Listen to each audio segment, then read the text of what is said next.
మా చిన్నోడు ఈ మధ్య తినడం చాలా తగ్గించేసాడనమాట.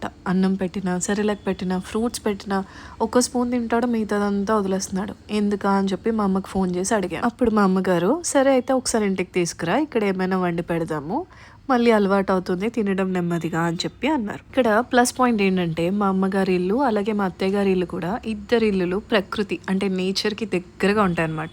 మా వాడు ఫుల్ ఎంజాయ్ చేస్తున్నాడండి, అటు ఇటు తిరిగేస్తూ. అలాగే పక్కన చెట్టు నుంచి బొబ్బాస్కాయకి వస్తే అది నాకు కావాలి అని చెప్పి కడిగి ముక్కలు కోసిస్తే వాడు పచ్చి కూడా తింటున్నాడు అనమాట ఇష్టంగా. ఇప్పుడు ఈ బొబ్బాస్కాయ రెసిపీనే మా వాడి కోసం చేస్తున్నామండి. స్టవ్ ఆన్ చేసి కుక్కర్ పెట్టి అందులో 1/2 స్పూన్ నెయ్యి వేసి జీలకర్ర, కట్ చేసుకుని బొబ్బాస్కాయ ముక్కలు, కరివేపాకు, 2 దంచిన వెల్లుల్లి, పసుపు, కొంచెం ఇంగువ, 1 స్పూన్ బియ్యం, అలాగే 2 స్పూన్లు కందిపప్పు వేసి వేయించి తగినన్ని నీళ్లు పోసి కొంచెం ఉప్పు వేసి కుక్కర్ మూత పెట్టేయండి.